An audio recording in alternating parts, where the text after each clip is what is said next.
tutti i giorni sulle prime pagine, su tutte le pagine dei giornali e in televisione, quel paesaggio dove la mano dell'uomo ha esercitato violenza sul prossimo, con la guerra, gli eccidi, le deportazioni, l'istituzione di campi di concentramento o la brutale rappresaglia contro civili o contro villaggi bruciati o rasi al suolo. E lo stesso contro opere d'arte, cioè contro il secondo paesaggio, saccheggi, furti di statue, incendi in archivi. Quali caratteristiche ha il quarto paesaggio, come tutelarlo e come soprattutto rappresentarlo, non solo attraverso gli strumenti tradizionali come i musei, i memoriali, i racconti, i romanzi, le pièce teatrali e perché no, anche i cartoons potrebbero essere un modo, una strada per immaginare la tutela di questo quarto paesaggio. Dall'altra parte, Perec ci insegna che obliqua è sempre quella memoria che evita la frontalità del ricordo, un ricordo imposto dall'alto che si prende gioco delle regole, retorica classica, una retorica che viene coltivata spesso in solitudine oppure in celebrazioni di massa, come capita molto spesso in prossimità soprattutto di questi giorni, del giorno della memoria del 27 gennaio, ma anche in scala minore dentro un'aula magna di un istituto scolastico, in un teatro, in un palazzetto dello sport. Perec ci insegna che la memoria, sin dai tempi più antichi, invocava quello che nel Medioevo si chiamava il ductus obliquus, tipico di chi, per pudore, ma anche per volontà consapevole della grandezza dei temi che ha da trasmettere, sa che i ricordi più gravi non vanno mai presi di punta e tantomeno li si può imporre per legge, non li si urla ad alta voce, ma bisogna cercare di raccontarli attraverso appunto una narrazione diagonale. La memoria obliqua è sempre stata messa ai margini, forse in parte anche censurata, eppure potrebbe essere in futuro una risorsa non inquinante né deteriorabile, perché non ama il palcoscenico, non ama il dodipetto, non ama il monologo, non ama la figura del divo o il divismo. Il testimone o il narratore obliquo è capace di costruire un meccanismo di autodifesa contro la perfidia della ripetizione o l'eccesso anche di autobiografismo, che è tipico di tante memorie autobiografiche sulla Shoah e in genere sulla Seconda Guerra Mondiale. Io credo che la memoria obliqua di cui parla Perec abbia avuto, nei limiti della mia scarsa conoscenza di questi temi, almeno un paio di nomi e di personaggi che si avvicinano, di autori o di libri che si avvicinano a questo ideale di Perec. Tutti noi abbiamo in mente Maus di Spiegelman, dove certamente la memoria obliqua ha già lasciato qualche traccia molto visibile. Quando venne liberato, nell'aprile del 1945, un altro autore di disegni molto belli, Thomas Give, non sapendo che dei suoi genitori solo il padre era sopravvissuto, con pochissime matite colorate è stato capace di raccontare il male servendosi del retro dei moduli e dei folmurali delle SS. La profondità della ferita che aveva subita viene resa mediante l'alterazione delle misure. In Give, l'enormità dello sterminio della Shoah è miniaturizzata. Piccolo e grande spesso si toccano, come insegna Giobbe nel testo biblico. Per capire meglio si deve rimpicciolire, non ingrandire.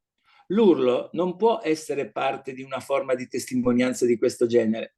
Give ci ha insegnato, affidando la sua memoria a una settantina di scene simboliche, non di più, quanto sia importante una forza interiore simile a quella che spingeva testimoni superstiti più anziani di lui a tenere un diario o a scrivere una memoria testimoniale obliqua, disomogenea, oscura, non rubricabile, come sono in genere tutte le memorie del primo periodo, quelle pubblicate tra il 47 e il 49 circa. Questo è un po' il quadro generale, la cornice dentro le quali mi piacerebbe cercare di capire, di conoscere di più, quanto le graphic novel e gli albi illustrati possano soddisfare a questa richiesta antiretorica, non celebrativa, non urlata, di una memoria appunto che sappia essere depositaria di valori per il futuro. Se questi possano essere gli strumenti adatti per portare alla luce un quarto paesaggio e dunque venire in soccorso a chi abbia a cuore tutti i luoghi della memoria, le loro rappresentazioni memoriali, questo non lo saprei dire, una domanda a cui è molto difficile dare una risposta, ma credo che queste ipotesi di lavoro meritino qualche approfondimento.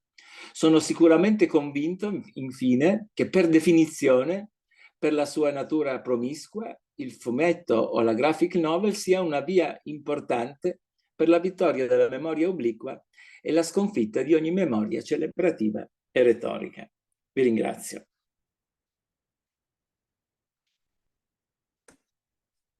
Thank you very much. Thank you. I feel like I should give a round of applause. It's so interesting. I read it in English before. Federica, shall I move to the next slide then? Yeah. Yeah, so I will then continue. Thank you very much for joining, and thank you, Alberto, and to the organizers for this wonderful opening. My name is Tatia Gruenbaum, and my work focuses on picture books as a teaching tool in English language teaching. I will be guiding you through today's webinar, today's session, and I will also be with you on Wednesday. I'd like to start off by giving a little bit of insight what we shall be doing today during this webinar. I'll begin by defining the picture book. I think it's important to do so before we look at picture books in detail, or at 3 picture books in detail. I'll be giving some background a little bit to this webinar. And finally, with the help of our experts, I will be introducing the selected 3 picture books. The aim of today, well, in my mind, it is twofold. First of all, it should offer a discovery of picture books which center on the Holocaust. And secondly, it should offer a stepping stone to Wednesday's session, where we will be focusing on pedagogy and on teaching activities.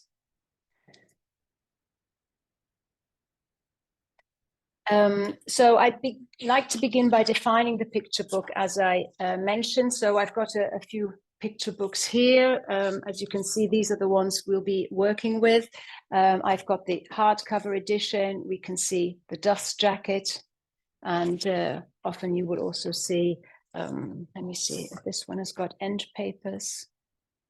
No, this one doesn't have any end papers. End papers are the, here we have inside, the illustrations on the inside and at the start and at the back. A picture book uses both pictures and words to create meaning, and they are in balance. The text is not central, and that distinguishes the picture book from the illustrated book.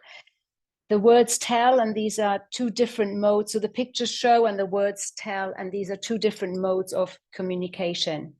The illustrations in picture books are varied in both drawing, materials, and techniques. They might also include collages, perhaps sometimes photos.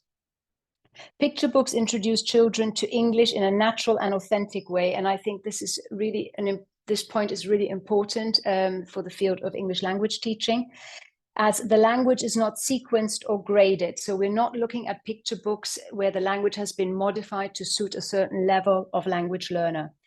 Picture books provide a meaningful context for language use and expose children to rich, authentic language. Picture books can be factual, fictional, or wordless, and they've been written for readers of all ages, so not just for children. So I'd like to now move on. Federica and Silvana, you will make me a sign if I'm going too fast, right? Are we still okay? Yeah. Okay. Okay, great. So I'd like to begin, I'd like to take you all back in time a little bit to provide some background to this webinar. And for that, I need to go back to the year 2022, early 23. So at the end of 2022, Gail Ellis and I started working on a picture book-based resource for the British Council. We focused on 4 picture books which explored social issues, such as experiencing homelessness, relying on food banks. We looked at turning to crime and bullying to survive or to save face.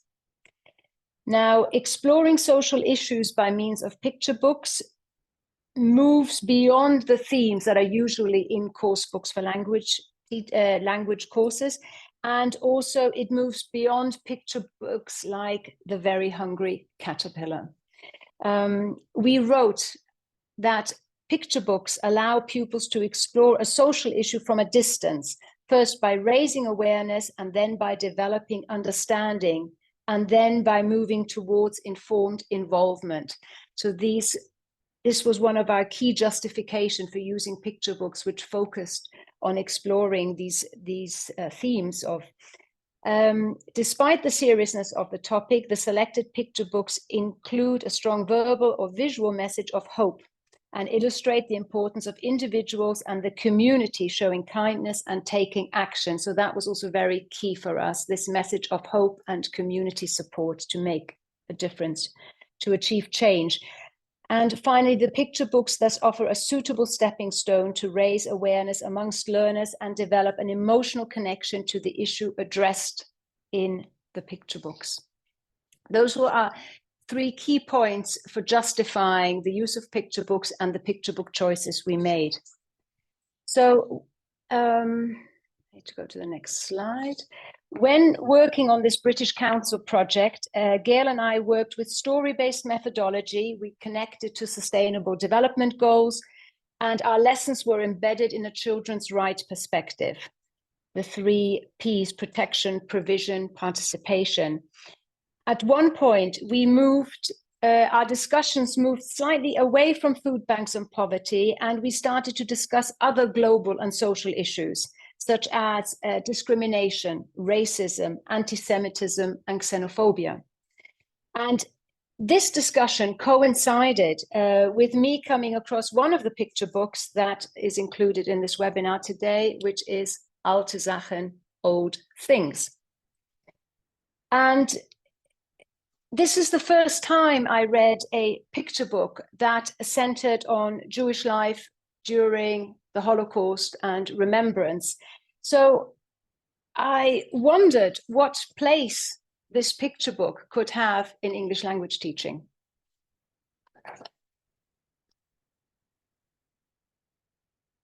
And for that, I needed to explore the context a little. I'm not a historian. I'm not specialized in Holocaust education. I'm from English language teaching. So I began to look first within English language teaching, and I realized that the inclusion of the Holocaust and Jewish experiences during World War II were very rare in ELT. I began to look at organizations, the UN, UNESCO, and the UN statement offered a starting point for me. You can see it on the right of the slide. From previous projects, I was aware of the connection between English language teaching, global citizenship education, human rights literacy, multiliteracies, picture books, and ELTs. So I could see how that could fit together. I also came across Pedagogy of Remembrance, looking at activity inside and outside of the classroom, such as visits and listening to Holocaust survivors. And I wondered if picture books and its illustrations or the content could offer a contribution. My little study of this context, of course, also I looked at annual remembrance days, and Alberto has mentioned one as well, the 27th of January, Holocaust Remembrance Day. Kristallnacht in November. So despite identifying opportunities, I could see opportunities in ELT. There really was no denying that the Holocaust would be considered a challenging topic for teachers and also for learners. And it was probably also considered a challenge by most course book publishers, which is perhaps why it doesn't feature in English language teaching. However, within the field of picture book publishing, there have been changes over the years. Topics which were perhaps previously considered taboo, we can see publications, picture book makers are working on topics and are publishing picture books that center on mental illness, gender, death, immigration, war. And I think I'd like to at this point, to make my point a bit clearer, I'd like to have these two picture books are the first edition from 1991 and the second one from 2015. The 1991 edition was was of this picture book, Margaret Wilde, Let the Celebrations Begin. It's based on children in a concentration camp, not defined which one. She writes in 2015, the 1991 edition has no notes from the author. The 2015 has a note. It says at the back, the book attracted a lot of controversy. Some critics felt that the subject matter was entirely unsuitable for small children, and I agreed with that. The book is not meant for 4-year-olds. Yet, because it is a picture book format, some people automatically think it can be read to little children. Other critics and readers welcomed the book. They felt it made a very difficult and sensitive topic accessible and gave them an opportunity to talk to older children about this terrible suffering of millions of people during the Holocaust. So I felt this really, the author confirmed the aspect of controversial picture books and a shift from 1991 to 2015, and it continued. So I think with that in mind, and somewhat encouraged by this note, I began to explore picture books that center on Jewish life during the Holocaust. You can see some of the covers on this slide. By now, my collection includes approximately 175 titles and counting. And I must admit that throughout the process, I've often felt somewhat surprised, somewhat overwhelmed for various reasons. Publications vary. They can date back to the 1980s, or they can be very recent. What Rosa bought on the top row in the middle has only just been published. They are diverse in languages. I have publications in Italian, in German, in Greek, in Danish, in French. They are available in various translations, published by publishers in the UK, in the US. Many have won awards, but yet I hadn't heard of any, which I found quite surprising. They are very diverse in topic. They cover topics such as hiding to survive, the Kindertransport, concentration camps. Many focus on individual and community courage, heroism. They focus on themes of music, plants, toys, pets. What stands out is that many of these picture books are rich in text and illustration to the extent that they exceed the 32-page format. They are more often, not more, but sometimes hybrid publications. Perhaps they sit somewhat between an illustrated book and a picture book, or a graphic novel and a picture book. So whereas usually the standard would be perhaps 32 pages, we can see one of these, this book here is in, I think 60 pages or 64. So again, slightly longer in format. What is also interesting that some picture books include glossaries, personal notes from the author, often sharing insight into the story, connections that it is their personal experience, family experiences that they were sharing. They often also include notes for teachers. By now I've read many of these picture books, and I would say that many have left me in tears, especially Smoke in the middle, The Promise as well. And that, of course, brings me to the classroom. Which picture books would actually be suitable? I came across a librarian called Claire Rudin, and what did she write? She wrote Children's Books About the Holocaust, a selective annotated bibliography. And in this bibliography, in the introduction, she writes, What should be in a Holocaust library for children? In the best of worlds, there would be nothing, for in a child's world, a Holocaust would never happen. But the Holocaust occurred, and for the sake of the future, as well as to remember the past, we want to teach children about it, in the hope that in remembering horror and in searching for the wisdom to understand it, we may assure that it will not happen again. In offering such books to children, it is important to remember that an encounter with the Holocaust hastens the end of innocence. And I was very taken by her words, and especially the last sentence, because that got me to the age of the child. And I think I wondered in my mind what should be in this selection, and also who is the learner, how age. I came across two more quotes that I would like to share, and these two quotes really helped me decide what I felt a collection should include. The first, how shall I say, words to help me were I found in the prologue, called Prologue for the Big Ones. It was called Vorwort für die Großen. It is in a book, an oversized picture book, 1987, called Das Kind im Koffer, eine Geschichte aus dem KZ Buchenwald. So the translation would be The Child in the Suitcase, a story from the Buchenwald concentration camp. Dr. Malte Dahrendorf was a researcher, children and youth literature. He wrote, "There should be agreement that education and information about this almost unbelievable piece of our history is necessary, and that we cannot or should not wait until the children are big enough.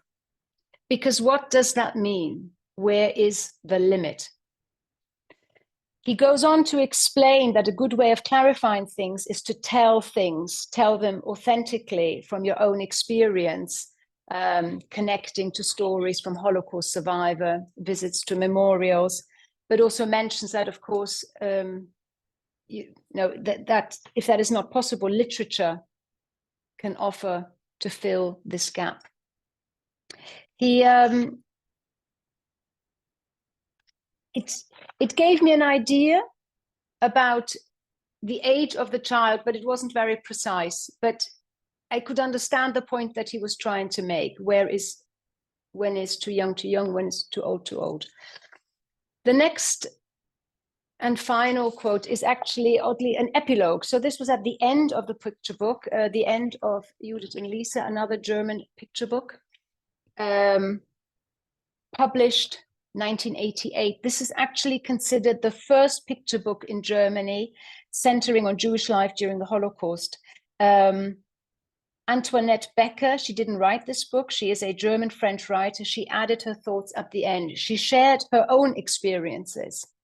And she writes at the end, "Lisa did the right thing. Doing the right thing can prevent bad things from happening.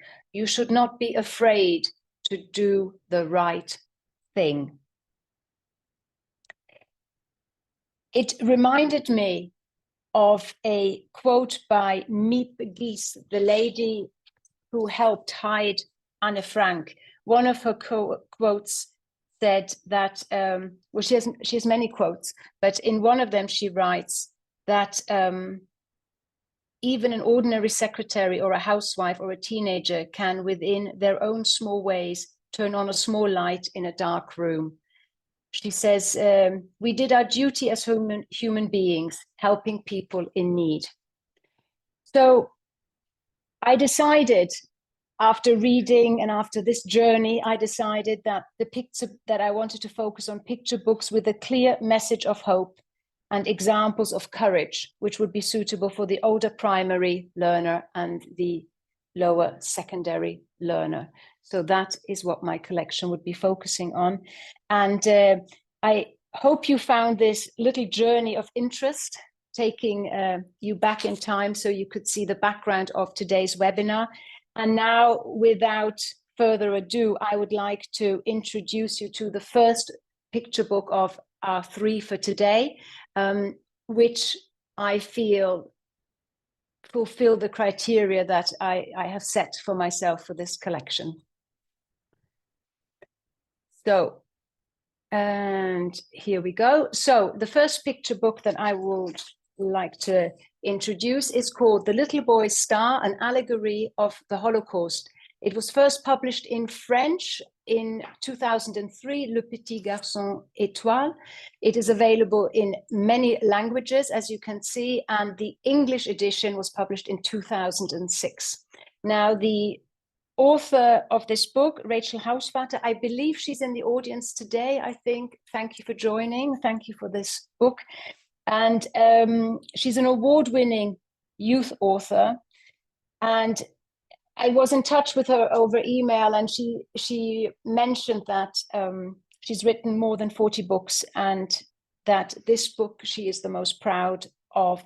She says she knows a lot of people are moved by it, and that, in her words, sharing this book helps her keep a little bit of hope. It's been illustrated by Olivier Latique, and he has published, also illustrated many picture books. The publisher's summary of this book gives you a small indication of what it is about. A young Jewish boy is given a star to wear. At first, he's proud of this decoration, but soon finds the star is overshadowing him. No one sees the boy, only the star. Lonely and frightened and helpless, he watches as other star wearers are led away into the night. And I would now like to hand over to Davide, if that is okay. And Davide is going to offer some information or some insight into the yellow star. Okay, thank you, Tatia. Thank you, Davide. As Tatia said, a star for a boy, for a person in general, is something fantastic, something that helps us to be wonder people, if you want.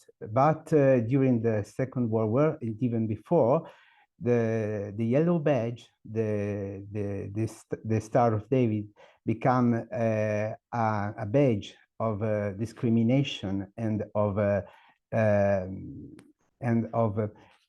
persecution of the Jewish people. The Star of David is a very simple star built. So can you switch the? Oh, okay. The star is composed by two superimposed equilateral triangles and has several names. It became, it is today the symbol of the Israel nation. The name of the star is the Star of David, the Shield of David, the Seal of Solomon. David and Solomon were two important kings of Israel, of the king of Israel and the kingdom of Israel, and they are quoted in the Bible, and so it is an historical symbol, very important for, of course, for the Israeli people, but for the Jewish people, but for all the ancient world. But unfortunately, it became something else. So if we can switch on, became sadly, it is also sadly known as something else, not only like a symbol of a nation. The name of this symbol is the yellow badge, the yellow patch, the Jewish badge, the yellow star. And we all imagine this symbol linked to the persecution of the Jewish people in Europe, as I said before, during the Second World War. Why this? Because it was the Jewish people in Europe was forced to wear this symbol on their coat, on their clothes, only to be easily recognized among the other people. Because, as you can imagine, we can know only seeing a people if he is a Jewish, a Christian, an Orthodox, a Catholic. It's only a person. But during the persecution, the German government, the Nazi government, wanted to identify in an easy way the Jewish in order to persecute them. Can you switch on? Okay. And so the star on the clothes was also a star on the body. So it became a part of your life. The Jews were obliged to wear a yellow badge sewn onto their clothing from the age of 6. So from the age of 6, they were children, of course, and they started to be identified like Jewish people. The first law that obliged people to wear a Jewish star, a Jewish badge, a yellow badge, sorry, was in 1939 in Poland, in September 1939, if I remember well, occupied by German army. And then from September 1941, it became mandatory in Germany. And then in all other countries all over Europe, all the countries occupied by the German army, for instance, Netherlands, Belgium, Croatia as well, Czech Republic and Hungary in 1944. It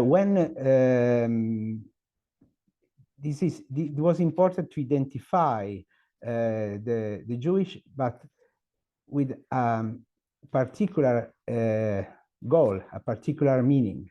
So if we can see the last one. Why it was important for them? It was important to humiliate them because the people who wear the yellow badge was in some way identified like a different person, a person who is believed different and not so important for the nation.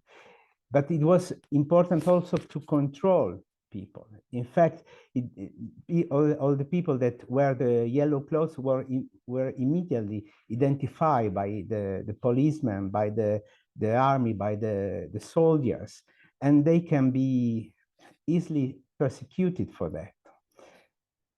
It was important also to isolate them because, as everybody knows, the Jewish nation, the Jewish were separated from the other person during the Holocaust, during the Second World War. And of course, to persecute them, in particular, when they started the deportation towards the concentration camp, it was very easy to identify this person. As you probably know, it was mandatory to wear a yellow badge for the Jewish people, because if they don't wear the yellow badge, and they were discovered by the policeman, they could be killed immediately without any trial. So it was really a way to control them, to identify, as I say before, and also to discriminate them, because they immediately were identified as different people, and people without any right in the nation. But the last but most dramatic situation is that it was useful to eliminate them, and they eliminated all the Jewish from the land, from Europe. This was the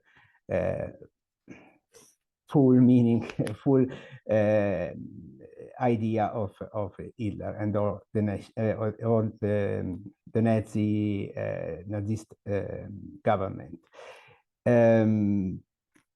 So you can imagine a little boy that wear a star on his coat and has to live in a society where he was immediately identified like a different boy, like a different person, like a person that hasn't the same right and the same right for living like the others.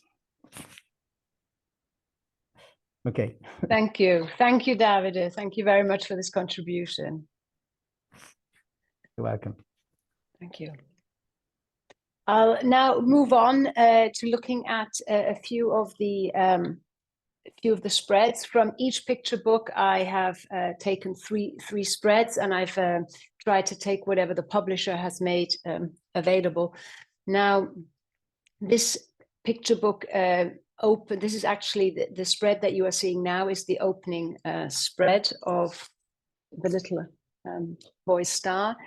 And you can see that the text is quite short. So the text that you are seeing now on the left side, this is about the volume of text that you will find per page. In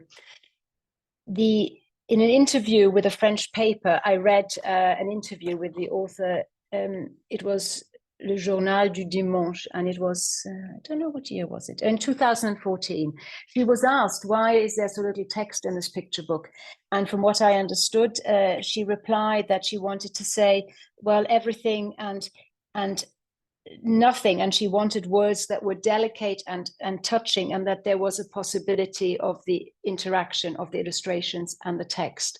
And I think that she has achieved this very well together with the illustrator. And I think this page really highlights it. We see the little boy in the front. If we look at the height of the tree, he's very short, very small. It makes him look quite vulnerable. And I think as well, what is interesting is the reflection, of course, of the house and in the water and his boat, but especially the background. We have a sky full of stars, and we have the field or the grass, and then it nearly stops. It is like there is a little depth to the image. We have a view, but we have little depth. And I think what I found striking is there is Möbius. He looked at ways how to he created different codes to read pictures. And he was talking about how when there is an absence of a horizon where we can't see in the distance, that can indicate danger. And so I felt that perhaps the meeting of the sky and the grass, that there was it already gave a little bit of an indication to what was to come, perhaps. The second slide, very powerful. This is actually the opening afterwards, the next spread that follows. And it says here, at first he was happy, he was proud, as Davide was explaining, a star, something you are proud of. He thought it was nice to be a star, but then his star had too many points. We can see it's a very powerful image. We can see the weight of the star, the size of the star in his shadow. It's larger than himself. It's larger than a star he would have had to sew onto his clothes. And I think it reflects. I read a quote here in this book from a Jewish Dutch Jewish Holocaust survivor called Nettie. She was called Nettie Schwartz van der Pol, and she writes that she writes that when she added the star to her clothing, her Jewishness shifted from the background of her identity to become an aspect that defined and categorized her. And I think that's a point that is being made here with the size of the star and the weight on the boy. The final slide I have added, this is an interesting slide I find, or an interesting spread. This is towards the end of the book, and it's about the little boy. It says, he stayed hidden for a long time. It was dark outside and inside. And I find this a very fascinating spread, because it highlights that there is a second theme in this book. This book also includes the theme of hiding to survive. So the boy lived hidden until the end and survived. And in the interview, the author also mentioned that this story is about her father.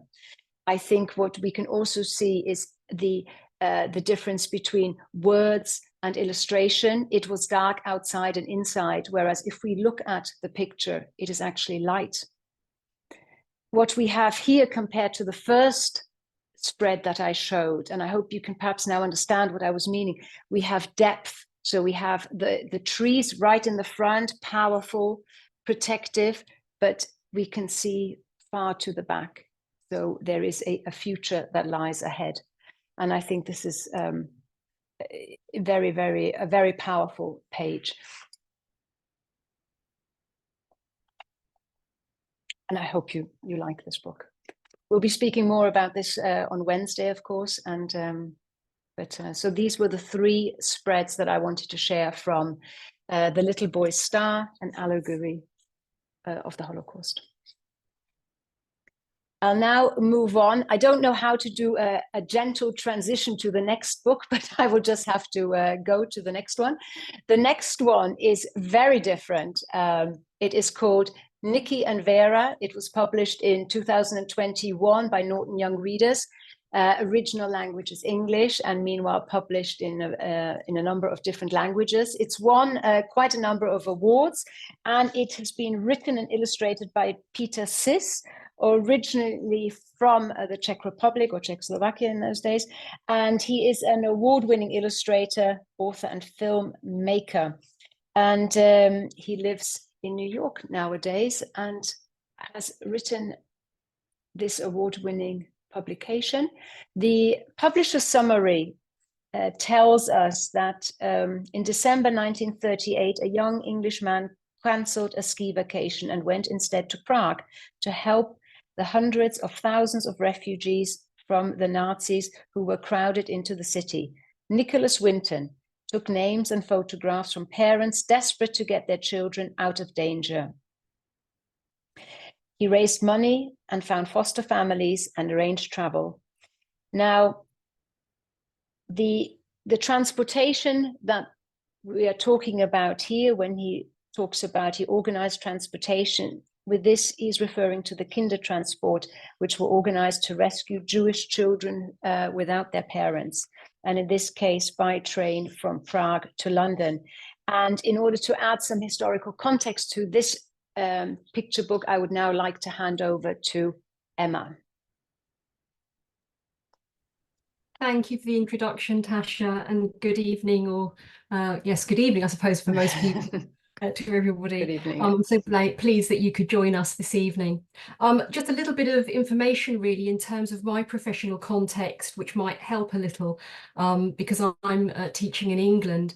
The Holocaust must be taught in the history curriculum in schools in England by the end of Key Stage 3. So that's year 9 or aged 14 years if schools are following the national curriculum. So the Centre for Holocaust Education at UCL, really we focus in on students aged 11 to 18, although we are just starting to undertake some research into Holocaust education in primary schools and particularly year 6.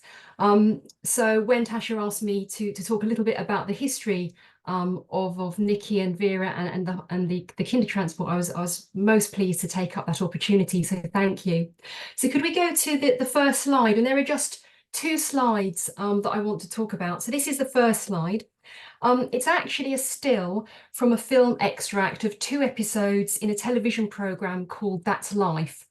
And this was a live weekly BBC programme. It was a consumer affairs programme, and it ran from 1973 to 1994, and it had sort of humorous interludes and elements with some serious reporting as well. And in this first episode, and this is the little still that we have here, 78-year-old Nicholas Winton, he'd been invited to sit in the audience as the host, who was Esther Ranson, shared the details of a scrapbook that he had shown a historian. And she told the story of the work undertaken to rescue 669 mostly Jewish children from Czechoslovakia and transport them to England before the outbreak of war in 1939. What he didn't know was that the focus was going to be on him, and that sat next to him was one of the children that he had been instrumental in rescuing.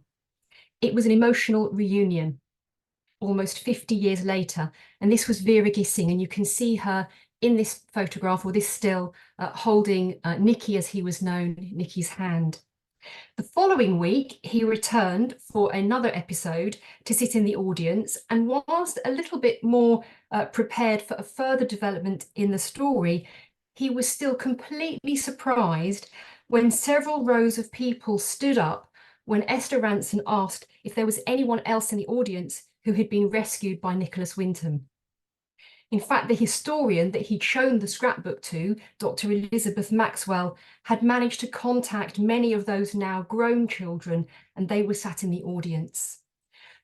This programme features in the picture book Nicky and Vera, which tells the story of Nicholas Winton's work to rescue refugee children, and of Vera, one of the children he rescued.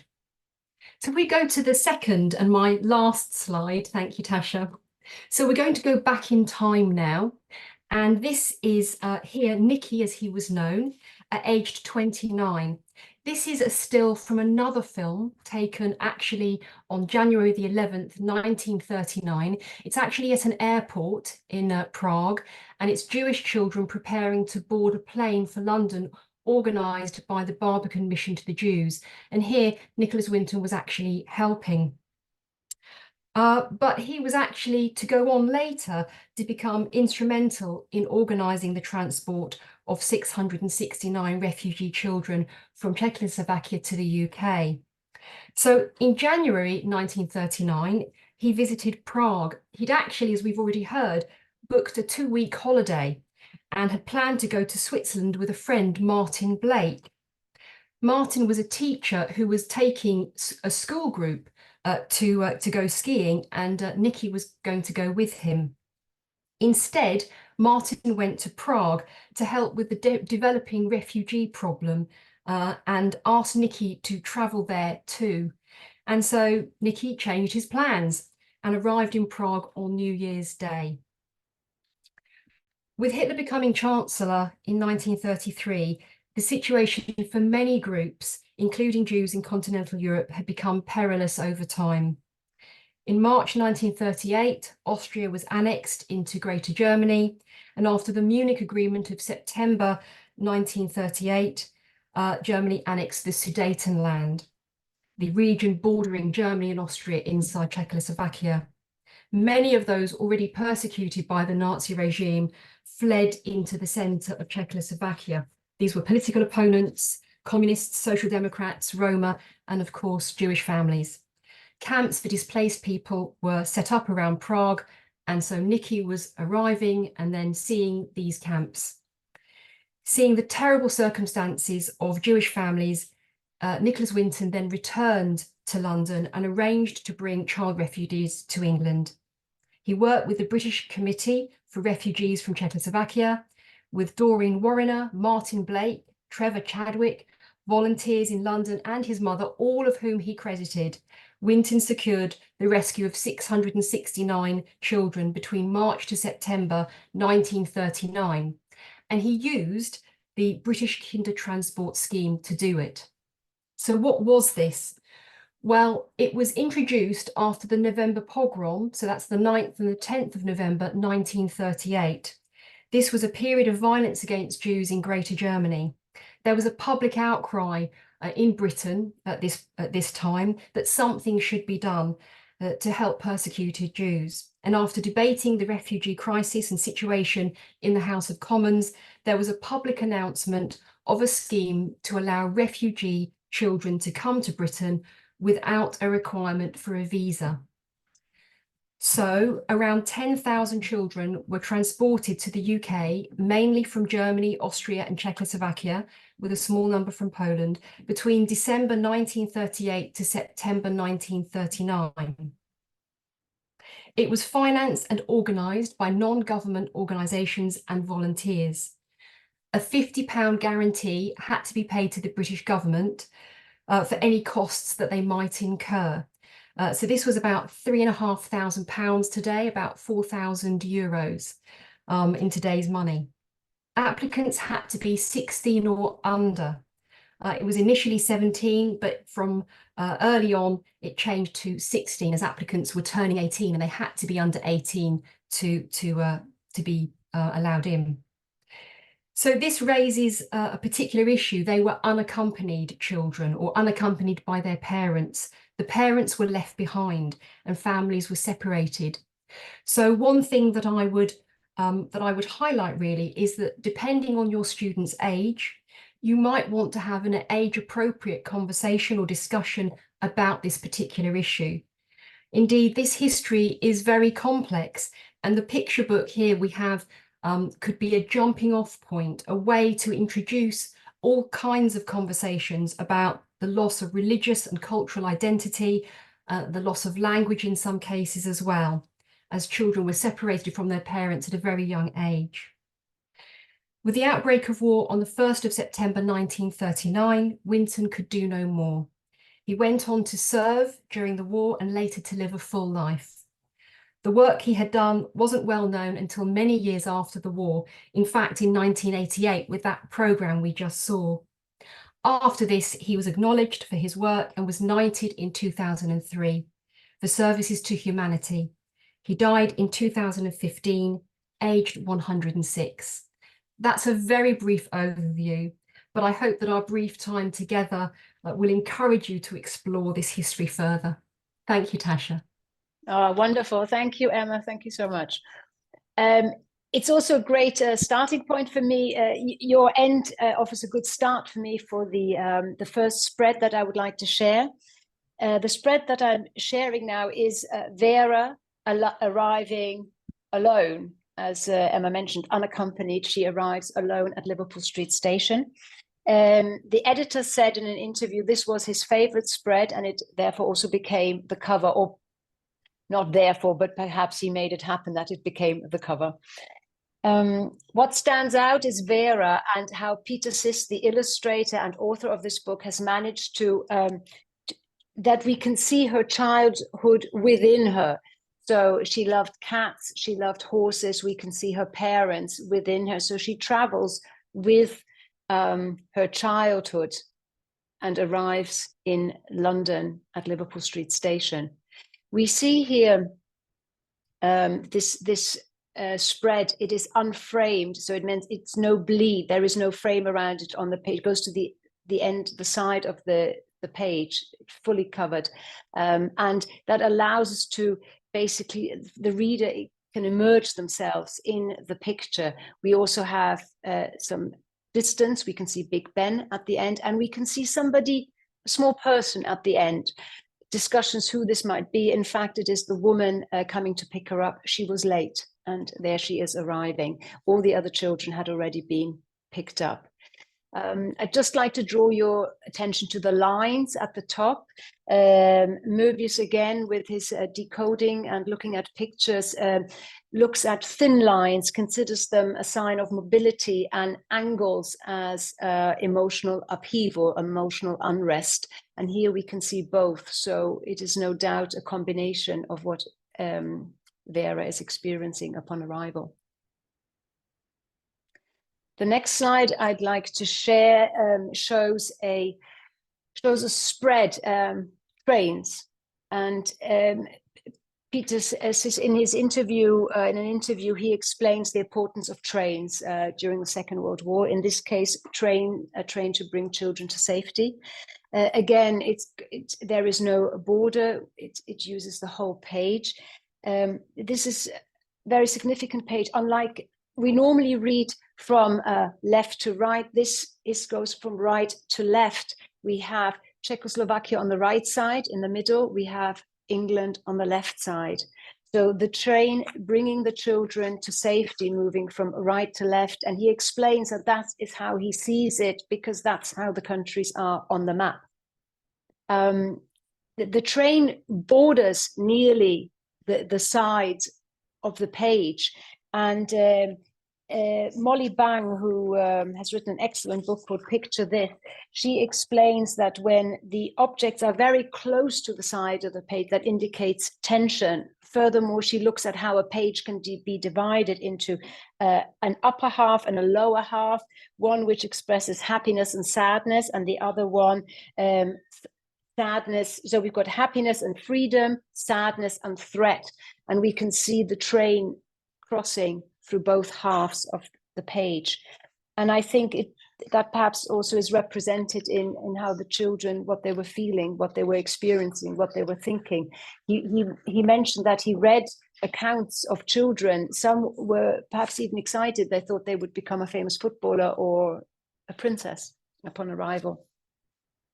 The last spread that I would like to share is the hotel where Nicky was when he arrived in Czechoslovakia. The hotel room, you can see in the middle, it is light. It's where he was seeing the Jewish families with their children. What is interesting is the size of the hotel, the power position it has got due to its size, and in contrast, the Jewish families, very, very small, vulnerable, queuing, trying to get into the hotel to see Nicky. On the right side, we can see Nicky in his office. As you can see, the text also quite short, some pages as the previous one, actually wordless. And we have the skis in this room, and a reminder that he didn't need to be there. He could have been on holiday skiing, but he chose to be there. He chose, a little bit like in this book, as I said, the quote, to do the right thing. And that was the right thing for him. So he was there. And we can see him here with the photographs and preparing all the paperwork. So that was Nicky and Vera. And I think that now we're in the shadows. That's also quite interesting here. We have the spy, he mentions the spy, and then the families in the doorframe. The next book is our last book for today, and this is Alte Sachen. Alte Sachen, as I said, is the first one I came across. I think the one that started this journey for me.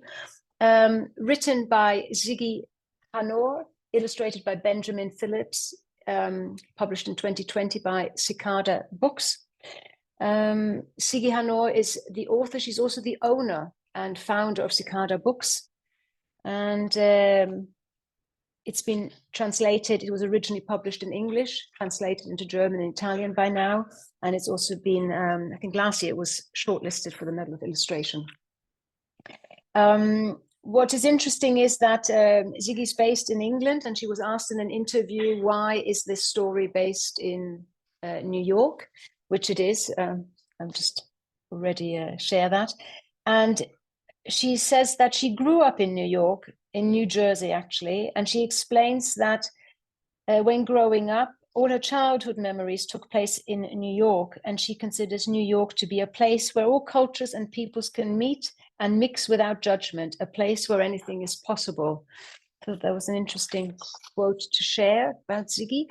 And both are based in England. Benjamin Phillips is an English illustrator. He's got a project coming out. He's got another a picture book being published, written by Michael Rosen, and coming out in January 2025. The publisher's summary. Bube's relationship, so the grandmother's relationship with the city, is complex. Nothing is quite as she remembered it, and she feels alienated and angry at the world around her. Benji, her grandson, on the other hand, looks at the world and his grandmother with clear-eyed acceptance. As they wander the city, we catch glimpses of Bube's childhood in Germany, her young adulthood in 1950s Brooklyn, and her relationships. And this is really interesting because if we look at the first picture, we're looking at the yellow star and the hidden child. We've moved to the Kindertransport, and now we are looking at the memory. And I will be handing over to Eirene to talk about remembrance and identity.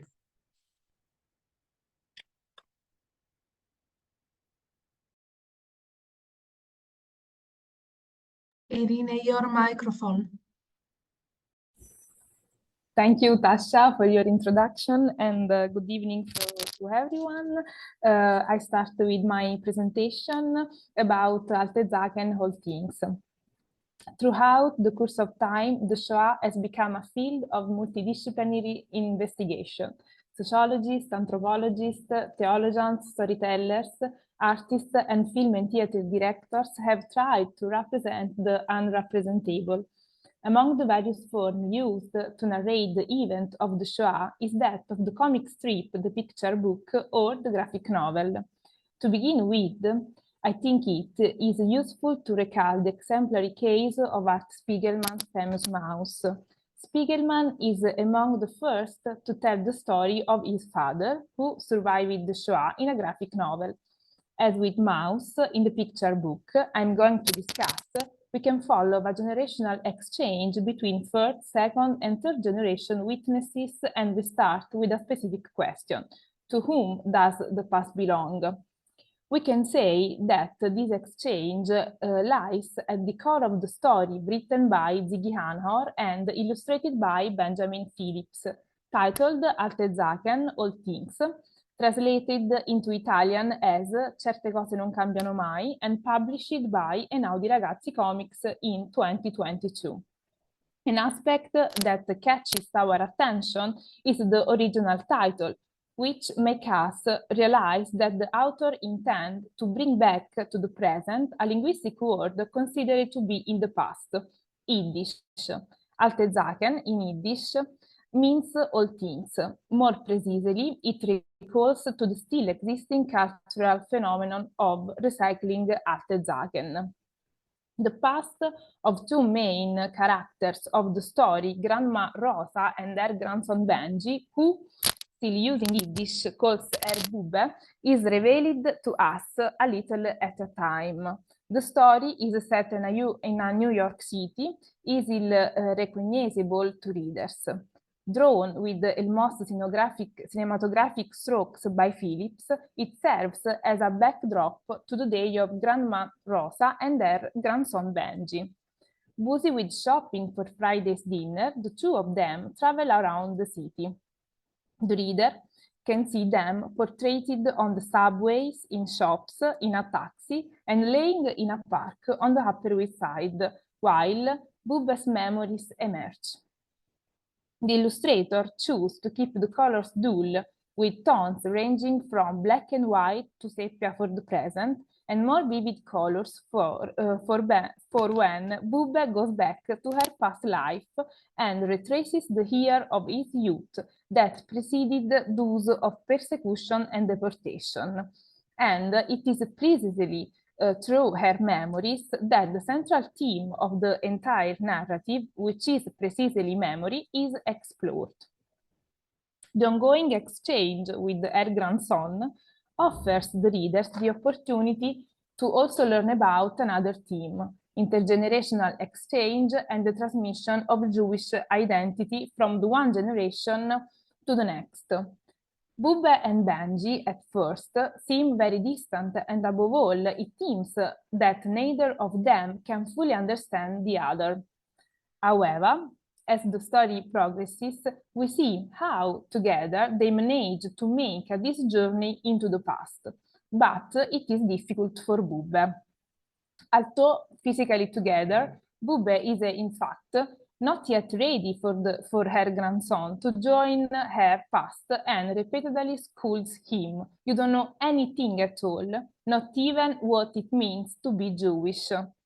In this context, Benji does not always manage to keep up with his grandmother. He does not always understand why she does not accept reality, why, for example, she addresses a man full of tattoos with these words: "You have all those terrible pictures on you and you think will be scared."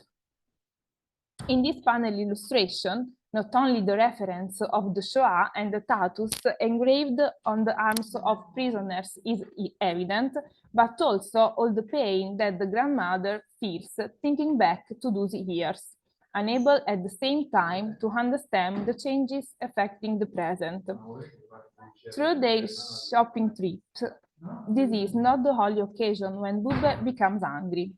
She simply does not understand the present, and she is trapped in her past. A past that, from Bube's private memory, trespasses into the collective memory of those who experienced her own pain. The pain of when, as a child, she lost the right to stay at school just because she was Jewish. The book-based memories and value emerge that constitute the strength of her Jewish identity. In a constant generational exchange with Benji, which the author succeeds in conveying through the power of a living testimony that seeks to preserve the history of a family across time and the unique experiences of each member. His grandmother's experiences become a bridge connecting past and present, with Benji trying to understand not only the historical events, but also the emotional and moral impact they had on his family. Memory, including that of the Shoah, thus becomes a common thread, a bond that holds the family together despite differences in experience and eras, just as memories are an essential tool for understanding, reflection, and the defense of our cultural heritage that must not be forgotten. Thank you for your attention. This one. Thank you so much. Thank you very much for your contribution. Wonderful. I'd like to begin by sharing this spread from Alte Sachen, just to give a few more examples. As Eirene mentioned, the title is Yiddish, Alte Sachen, and I have chosen this spread because we have some more examples of Yiddish words which are included in this book. In this case, it refers to what they are going to eat for Friday evening. And I think it's the idea of inclusion of Yiddish in this picture book is it's throughout. And what they have done is what I mentioned at the start, that some of these picture books include a glossary. And here is the glossary that you can find at the end of the book, where you have a translation of the Yiddish into English. So on the previous page, you will see it spoke about, I think it mentioned the alte Kacke, which is an old fart. Let me just go back here at the bottom. He's referred to such an alte Kacke. And then here at the top, we have got the gefilte fish, we've got the brisket and the kugel. So these kind of glossaries, and there are a number of picture books that include it, and so this is an example of a glossary, and this picture book offered the opportunity to share this. The final slide that I would like to share from this book, because Eirene shared already quite a few illustrations during her presentation, is this one. I chose this one because we are on a train, and we have learned from Nikki and Vera the importance of the train, and we have got a train here on the left. We have got it in the more vivid colors, which is her past, and the right we've got it in the monochrome.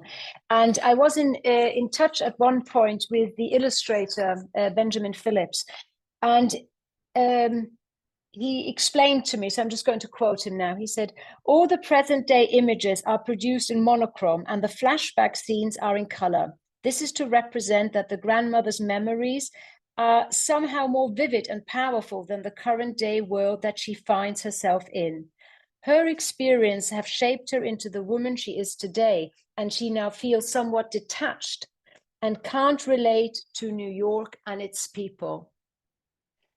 And I feel that this spread exemplifies this feeling of, we see on the left with the vivid colors, there is a feeling of tranquility. We don't know where the train is going, but there is, we can see outside, we have a view and everything comes together. Whereas in the tube here, or the underground in New York on the train, she's looking very unhappy, and you can see that she doesn't know where, she can't make sense of it. And I think this is, the contrast is exceptional on this page.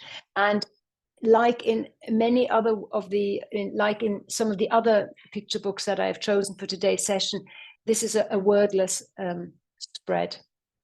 So this is the last one that I would like to share for today's webinar. We have looked at these 3 picture books. I hope you can see the themes that I was looking for, the courage, the hope, the freedom. And I hope that these picture books can offer you, or will offer you, an entry point to you and your classes. And I hope that you will join on Wednesday so we can look at pedagogy and teaching activities and see how we can, from a more practical point of view, bring these picture books into the classroom. And with that, I have reached the end of this webinar and this presentation of mine. And I will go to the next